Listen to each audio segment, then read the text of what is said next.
One of the big challenges in coming into higher education level study is the whole business of organising your time, fitting in not only your classes but the required practice and study time, but also fitting it in with those normal things in life like sleep, eating, and of course for many people these days having to work as well.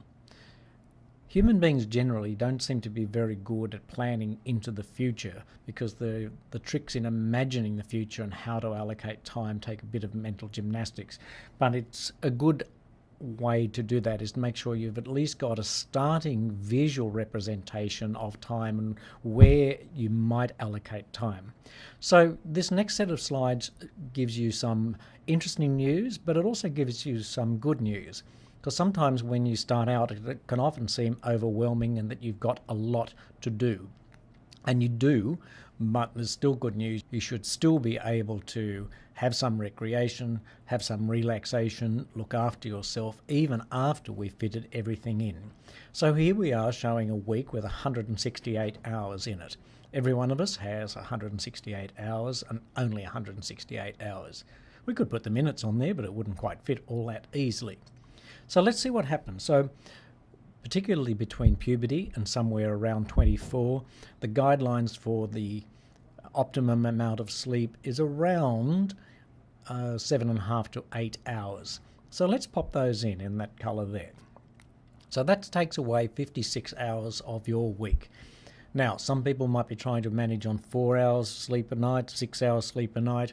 There's approximately only about 10% of the population that can manage on 6 hours sleep a night. If you reckon you're in the 10%, one of the signs will be that you can be highly alert and highly able to pay attention through a whole day without getting tired. If you find you're getting tired somewhere during the day or many times through the day, you need to look at things like your amount of sleep, your amount of hydration, the type of food you're eating and the type of exercise you're getting. But that's a conversation for another time. So let's assume for a moment that you're going to be looking after yourself and getting your 7.5 to 8 hours sleep. So then your next main job here in higher education, well, before you even get to that, we've just put in some colours down the bottom.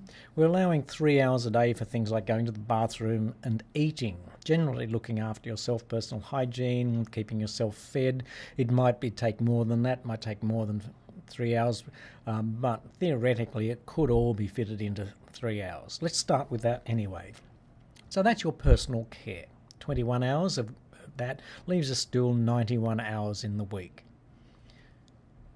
Now we've got to fit in our classes. So a full load in our TAFE Higher Ed is 4 subjects, so you've got 20 hours. Now yours might be distributed differently from this, but we've mapped them on there in red for those who can see the red. And that brings us down, so that's our 20 hours, brings us down to 71 hours remaining. For each one of those hours, you should be doing at least an hour of study and practice exercises. So that's another 20 hours all up, so let's put those in there, and that brings you down to still having 51 hours available. Many of you are having to work, and this still allows you to fit in something like 20 hours of work. Now we've put them there in a couple of blocks, or 3 little blocks. Yours might be distributed differently. Doing more than 20 hours work, paid work outside your studies is going to be a major challenge for anybody. You'll see there is scope for that, but it's certainly not recommended if you're wanting to get good grades. Even if you fit all of that in, you've still got 31 hours free in a week. Some of those might be used in travelling, for example. So a worst case scenario, you might be coming to take 4 days or 5 days, let's say 5 days a week, and travelling 4 hours. So 2 hours each way. So that's 20 hours, but that would still leave you with 11 hours. And that's a long day in which you could catch up with friends, go to a movie, meditate, go and exercise. Also, all of those things like exercise, some relaxation, and catching up with a movie, dinner out with a friend, friends one night, that can still be fitted in. Of course, occasionally you might have to think about assignments, so let's have a quick look at that. and planning ahead. Your higher education year, you should have a map of your semester, and in fact your whole year. This shows our semester at TAFE Higher Ed, and you can see the weeks there. And then this particular semester we've got 9 weeks of lectures, then we have a 2-week non-lecture period, which is an excellent time. Despite the labelling there, it's an excellent time to think of as study, catch up doing assignments, then lectures for 3 weeks, then a study week, and then the exam weeks. This is a map that should be in your mind, but you should be carrying it around so you can be constantly checking where you're up to. Because something else you want to do is map out where and when you're going to have to put in your efforts, and particularly when there's a higher level of effort load. One of the things I've said at the beginning is that people generally aren't good at imagining into the future and how things are going to be happening and when they're going to be happening and how they have to approach them. So project managers develop things like Gantt charts and timelines and all sorts of diagrammatic representations to help keep track of where they are and what's coming up in the future. So here's a very simple timeline. Let's take somebody who's got a full load of 4 subjects, and one of the smart things you would do, as soon as you know where assignments are due, let's take subject 1 here, is you pop them in. So there's an assignment in week 4, another one in week 8, another one in week 11. Now that's half the work. What you also need to do is start thinking about how long each of those assignments will take. This might be a small one, the one due in week 4, so you could probably safe to start looking at that in the beginning of week 3.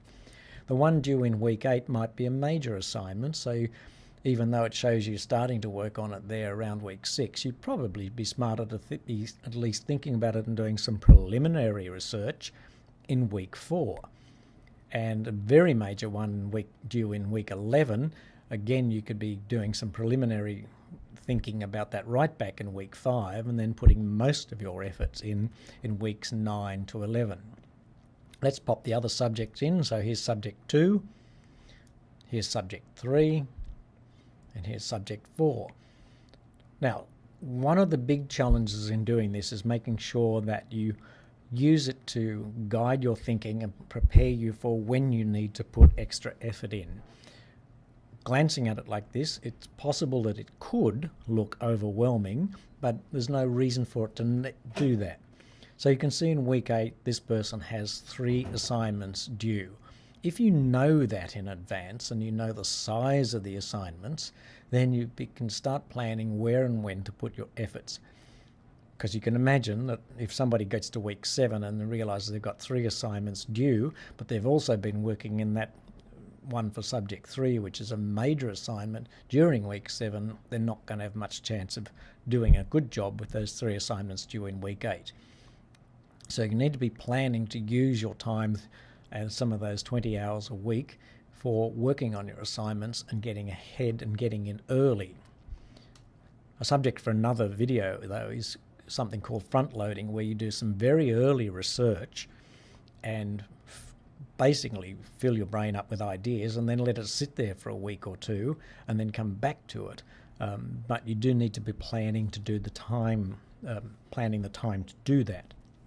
So there will be times where some of those 31 hours that you've got left might have to be used on assignments, but it may not be every week. But at least you know that you've got a buffer there of hours. If you have some idea of where and when you're going to do all your study and your practice and your assignment work, you should be able to map those times into your week, and preferably in some sort of visual way so you can plan it. This does tell you, of course, that you can't be spending 3 or 4 hours a day on Facebook or some other pointless exercise like that. But if you've got relatives and friends that you want to catch up with, there's still time to spend 15 or 30 minutes a day on Facebook, but not hours.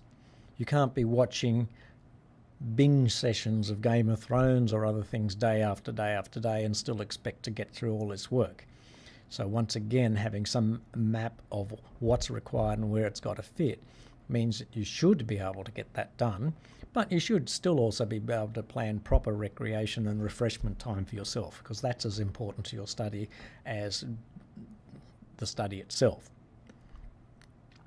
So hopefully that will help you with understanding some way of mapping out the time that you will be doing your lectures or attending your lectures and doing your study, and as well as fitting in other things like work, assignments, and the normal things that help you keep healthy and attentive.